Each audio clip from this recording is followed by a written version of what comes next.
네, 오늘 말씀의 제목은요, 유능한 사람들의 잘못된 열심이라고 정해봤습니다. 지난주 설교 제목 기억나세요?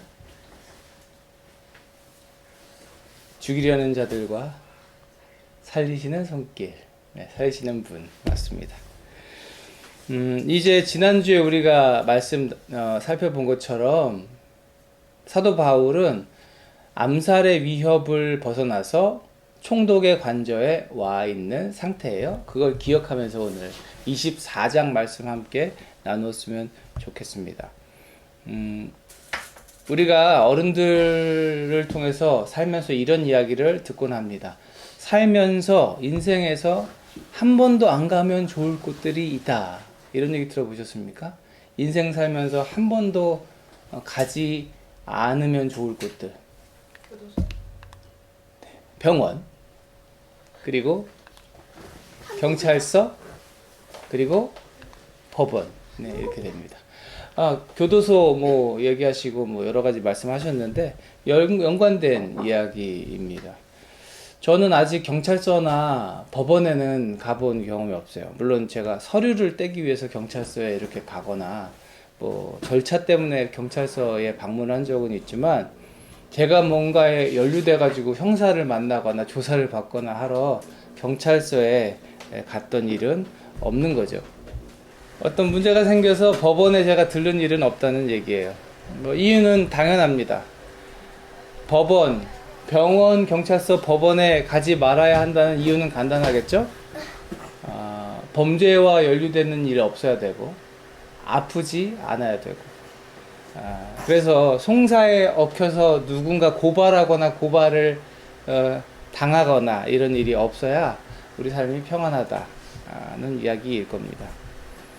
병원에 대해서는 요즘엔 좀 다를 수 있겠어요. 병원에 한 번씩 가서 정기적으로 건강검진도 좀 하고 체크업을 해야 건강하게 오래오래 살 수 있으니까 병원은 정기적으로 한번 갈 법한 곳이 됐는데 경찰서, 법원은 가지 않을수록 좋은 곳이 여전할 겁니다. 오늘 본문에서 바울은 지금 어디에 있죠? 감옥에 갇혀 있습니다. 감옥도 가면 안 되죠, 그죠? 로마 시민인 것이 밝혀졌고 그래서 갇혀 있는 형편이 좀 나아지긴 했지만 쇠사슬을 이렇게 하고 목과 뭐 온몸에 사슬을 묶고 갇혀 있지 않고 그냥 조금 자유롭게 갇혀 있긴 하지만 이 갇혀 있다는 것 그리고 감옥 안에 있다는 건 분명히 자유를 박탈당한 상태인 거죠. 그러니까 심신이 편안한 상태는 아닙니다. 그런데 오늘 본문을 보면요, 이 바울의 어려움이 여기서 그치지 않아요. 누군가 바울을 고소했다 이렇게 나옵니다. 법원에 가서 이 사람이 죄를 지었으니까 판단을 해달라고 고소고발을 한 거예요. 24장 1절을 보면요, 누가 고발했는지를 알 수 있습니다. 닷새 뒤에 대제사장 아나니아가 몇몇 장로들과 더둘로라는 변호사를 함께 데리고 와서 총독에게 바울을 고소했다. 유대인들은 포기를 모르는 사람들인 것 같아요. 예루살렘 성에서 바울을 때려 죽이려다가 실패했고요. 감옥에 갇힌 바울을 계략을 꾸며서 호송 중에 암살하고자 하는 시도를 했지만 실패했고요. 그것도 실패하니까 이제는 그 멀리 있는 예루살렘에서 가이사랴까지 몇 킬로라고 제가 지난주에 말씀드렸는데 96km, 한 100km쯤 됩니다.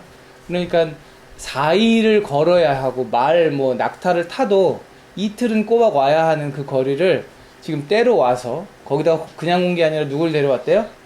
변호사를 데리고 와서 법기술로 이제는 바울을 죽이려고 시도를 하는 겁니다. 이런 상황에 목적은 분명합니다. 바울을 사형 선고받게 해서 죽이자. 대제사장쯤 되는 이가 장로들과 함께 변호사를 선임했다면 그 변호사는 값을 많이 주고 선임했을까요? 적게 주고 선임했을까요? 당연히 유능한 실력 있는 변호사를 돈을 많이 주고라도 선임을 했을 겁니다. 이제 이게 유대인들이 새로 꾸미고 있는 계획이에요. 유능한 변호사를 통해서 법기술로 고소를 고발을 해서 이 사람 사형 선고 받도록 하자. 그렇게 데리고 온 변호사 이름이 뭐라고요? 더둘로입니다. 우리말 번역에는요, 이 더둘로를 변호사라고 번역하고 있는데요.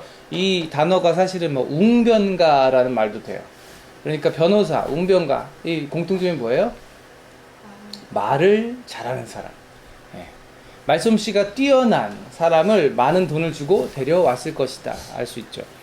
대제사장 아나니아와 장로들이 많은 돈을 주고 이 말 잘하는 사람을 데리고 와서 바울 때문에 우리가 이러저러한 피해를 입었습니다. 저 사람은 죽어 마땅합니다. 라고 지금 주장을 하고 있는 거예요. 더둘로 이 변호사가 이렇게 말을 시작해요. 벨릭스 총독님, 이 재판을 맡아야 하는 이 재판장한테 총독님 하면서 이렇게 말을 시작합니다. 우리는 총독님 덕분으로 크게 평안을 누리고 있습니다. 그리고 각하 굉장히 높이 극존칭입니다. 각하 덕분으로 각하의 그 앞을 내다보는 선견지명, 앞을 내다볼 수 있는 능력 덕택에 이 나라가 개혁을 많이 했습니다. 이 모든 것을 우리 국민 백성들이 인정하고 어디서나 감사합니다. 당신께. 듣기 좋은 이야기를 하죠. 벨릭스 총독을 막 추켜 세워줍니다. 막 대단하신 분이라고 막 추켜 세워줍니다. 역시 이 유능한 변호사, 말 잘하는 사람의 첫 마디다워요. 이 말들이 그냥 들으면 참 기분 좋은 말일 수 있는데요. 벨릭스는 그럴 수 있지만요. 이 사실 유대인들이 이 얘기를 들었다면 듣기가 거북한 말이었을 거예요. 왜냐하면 이 요세푸스나 이런 역사학자들이 기록하고 있는 이 벨릭스라는 사람은요, 강압적이고 폭력적이기로 유명한 사람이었습니다. 이 유대 지역, 이 유대인들을 폭력적인 방법으로 막 압제하고, 여기서 막 소동이 일어나면 군대를 동원해서 막 사람들을 과도하게 죽여가지고 그 공을 인정받았던 사람. 그러니까 유대민족으로 보면요, 자신들을 굉장히 괴롭히는 사람이었던 거예요. 평안을 누린다, 당신 덕분에 우리가 평안을 누린다는 건 새빨간 거짓말입니다. 막 억압하는 사람입니다.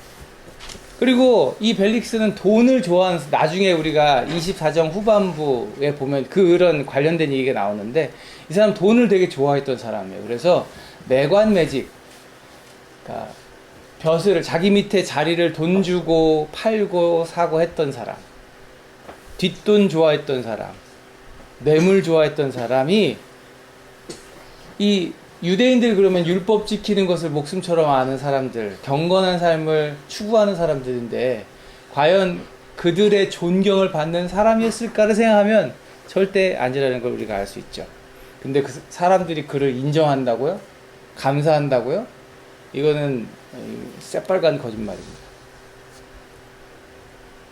이렇게 말도 안 되는 이야기지만 듣는 사람이 기분 좋은 이야기로 이야기를 시작하는 이 변호사는요, 꽤 유능한 사람으로 보여요.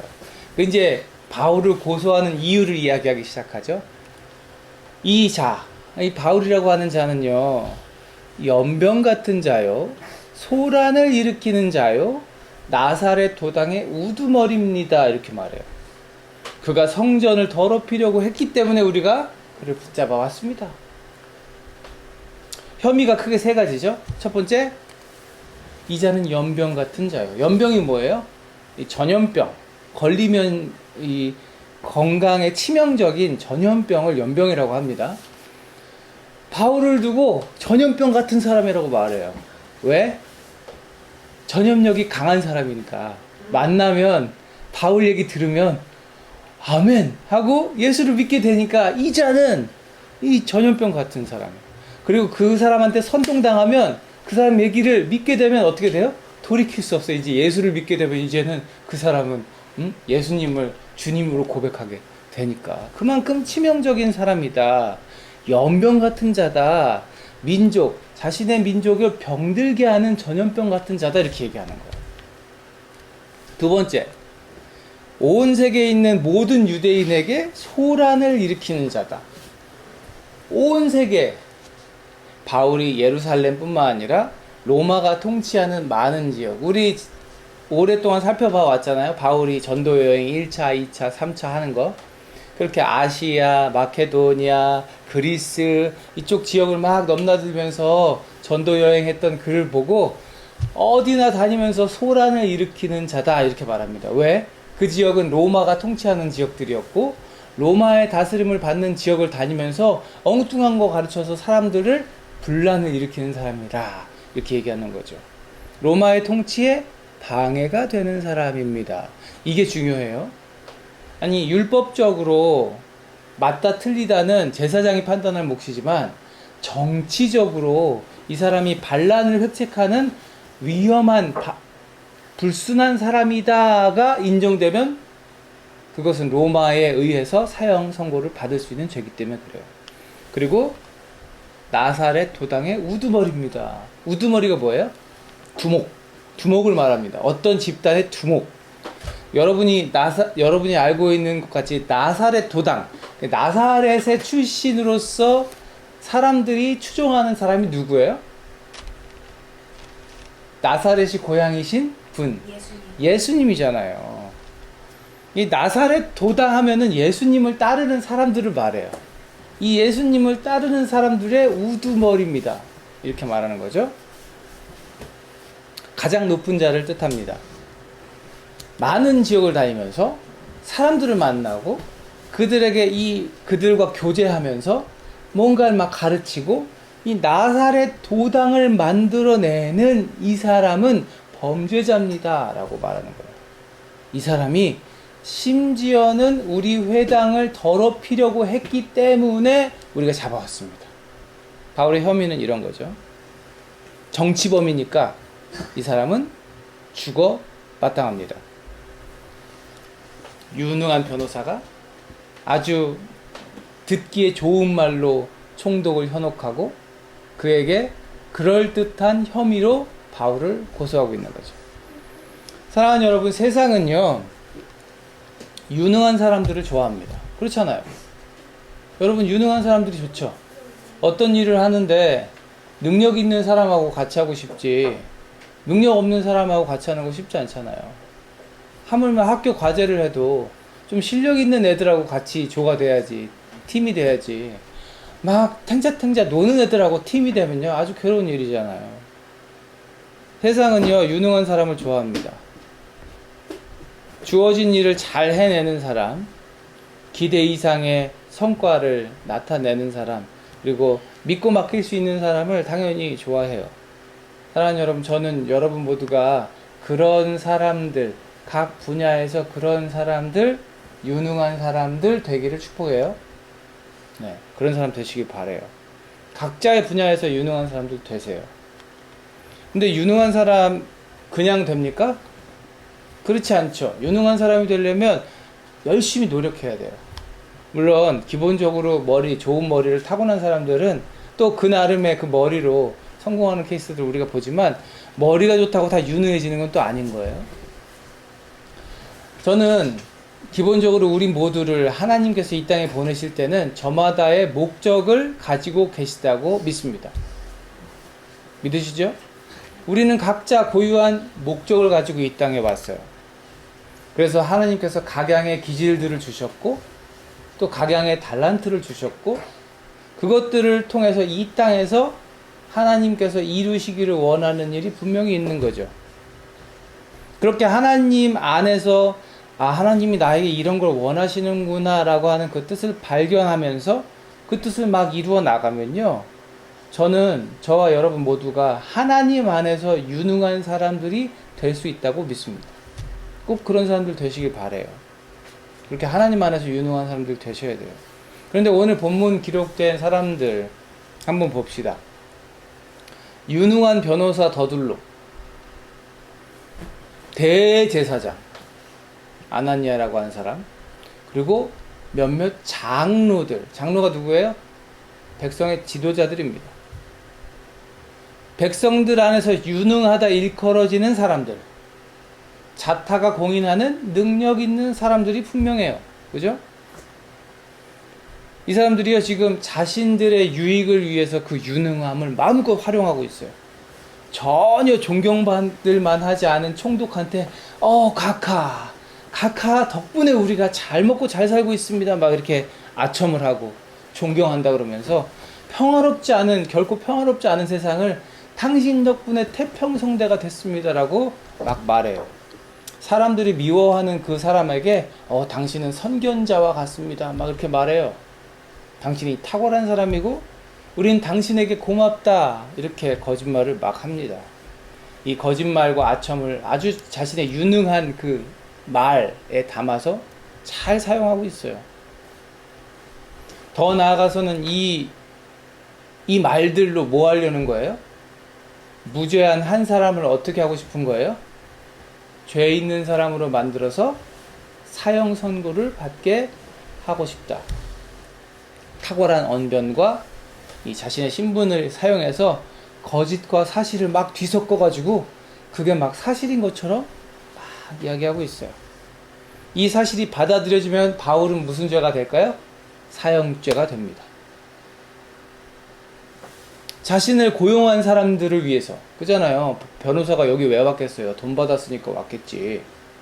자신을 고용해준 사람들의 만족을 위해서, 고객 만족을 위해서 무슨 일도 마다치 않고 거짓말을 해서 사람을 누명 씌워 죽여도 좋아.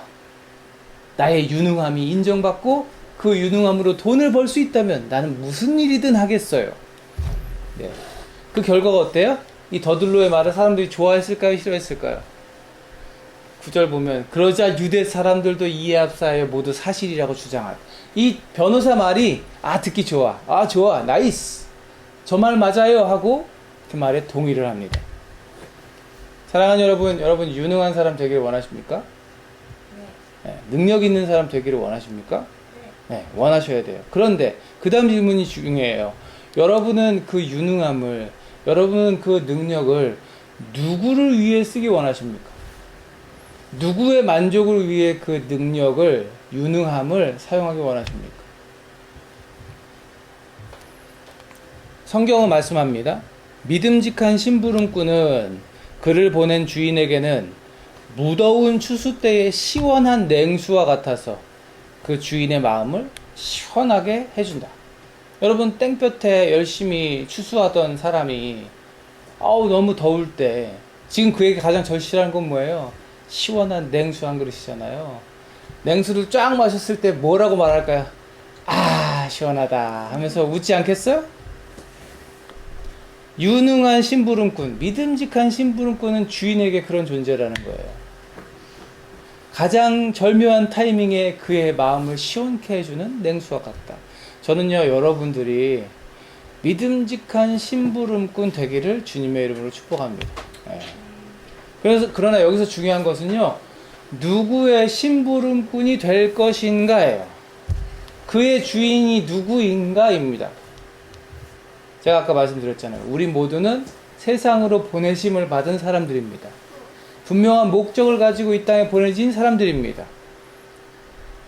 그렇기 때문에 우리는 어떻게 살아야 할까요? 이 세상 속에서 우리 모두는 우리를 보내신 분의 뜻을 따라 살아내야 하는 거죠.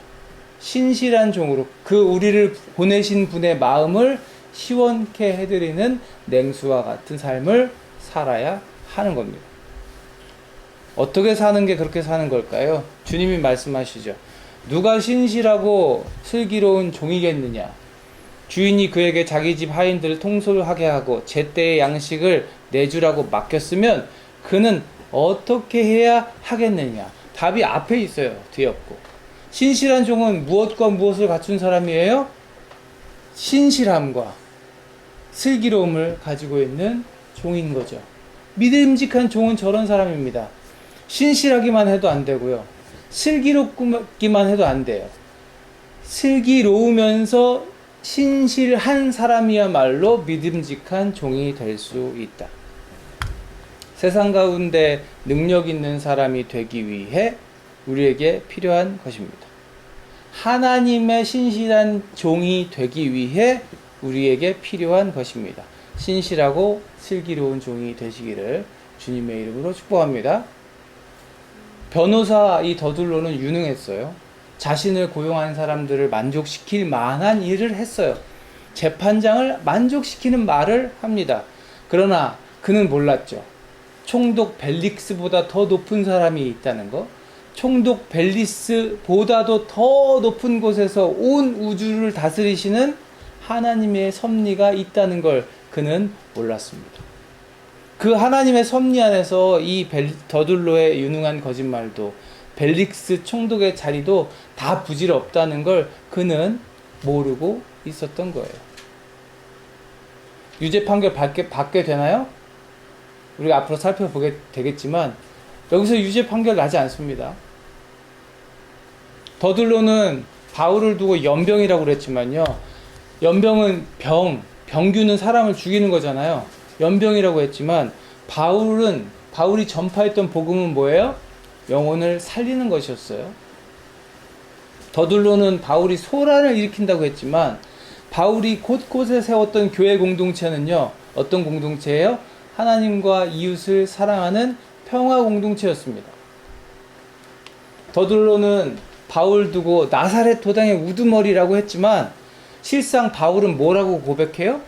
나는 사도들 가운데 가장 작은 자입니다. 나는 사도라고 불릴 만한 자격도 없습니다. 내가 교회를 박해했던 사람입니다. 이렇게 고백을 하죠. 세상에서 유능한 사람 되기 위해 사람들이 진짜 열심히 살아요. 열심히 살고 계시잖아요. 돈 벌기 위해 학교에서 또 잘 성적 받고 졸업하기 위해서 열심히 하고 있잖아요. 심지어는 1학년짜리도. 너무 귀한 열심이고 귀한 노력이에요. 그런데요, 그 유능함이 그 사람의 그 가진 능력이 오히려 그 사람에게 독이 된다고 하면, 그 유능함이 오히려 그 사람을 잘못된 길로 이끈다고 하면 여러분 어떨까요? 한 번 사는 인생이라면 오직 나를 위해 유능해지는 것도 괜찮을 것 같아요. 한 번 사는 인생인데 뭐 세상에 하나님, 신이 없다면 그야말로 이 약육강식과 같은 세상 속에서 동물의 세계와 다르지 않은 세상 속에서 힘없고 유능한 사람들에서 다 그냥 잡아먹을 수 있는 자리에 서는 거 그게 목표가 되는 게 뭐가 나쁘겠어요. 잡아먹으면 어때? 그러나 여러분, 우리는 알고 있잖아요. 우리의 육신의 삶이 다 끝나고 나면 그 뒤엔 반드시 심판이 있다는 거, 그리고 그 심판 뒤에는 영원한 생명이 있다는 걸 우리는 알고 있잖아요. 하나님이 계시고 하나님을 믿는 믿음 안에서 그 하나님이 우리에게 주신 목적이 있다는 걸 우리는 믿고 있잖아요. 이걸 모르는 사람들의 그 열심, 그 유능함은요, 사실 인생의 허무한 한 단면이 될 수 있습니다. 분명히 계신 하나님을 믿는 믿음 안에서 살지 못하면요, 나를 위해 사는 그 삶은요, 결국에는 궤도를 이탈한 열차와 같고 길을 잃은 어린 양과 같은 모습일 뿐입니다. 사랑하는 여러분, 이제 말씀을 정리합니다. 전능하신 하나님 앞에서 유능한 저와 여러분 되었으면 좋겠습니다. 전능하신 하나님 앞에 유능한 자로 쓰임받는 저와 여러분 되기를 축복합니다. 우리가 먼저 하나님 앞에 신실하고 지혜로운 종으로 서면 하나님께서 우리를 세상 가운데 능력 있는 자로 세워주실 것을 믿으시길 바라요. 하나님 앞에 충성되고 지혜 있는 종이 되면 하나님이 우리를 반드시 사용하신다는 걸 여러분 믿으시기를 바랍니다. 우리가 추수 때에 마음을 시원케 하는 냉수와 같으면, 여러분 여름에 계속 얼음물 찾았잖아요. 얼음물과 같은 우리가 되면 하나님이 완이 어딨어? 수염이 어딨어? 목마른 나를 시원케 해줄 그 냉수 어딨어? 하고 분명히 찾으실 것을 믿으시길 바랍니다. 이 믿음으로 충성되고 지혜 있는 종 되기로 열심을 내는 저와 여러분 되기를 주님의 이름으로 축복합니다. 이렇게 주어진 삶의 자리에서 날마다 신실하게 살아내는 우리가 되고요. 또 신실하기만 해서 안 돼요. 뭐가 있어야 돼요? 지혜가 있어야 돼요. 네, 제가 이번에 컨퍼런스 가서 도전받고 온 내용입니다. 신실하기만 해서는 안 되고 지혜가 있어야 되고요. 지혜롭기만 해서도 안 됩니다. 충성돼야 하는 거죠. 여러분, 지혜 있는 종이 되기 위해 우리는 어디서 지혜를 구해야 할까요? 하나님의 말씀에서 지혜를 구해야 합니다.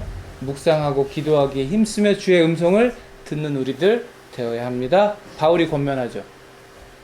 하나님의 어리석음이 사람의 지혜보다 지혜롭고 하나님의 약함은 사람의 강함보다 더 강합니다. 여러분 이해되세요? 그럼 믿어지세요? 유능했지만 잘못된 열심으로 살았던 더둘로의 길이 아니고요.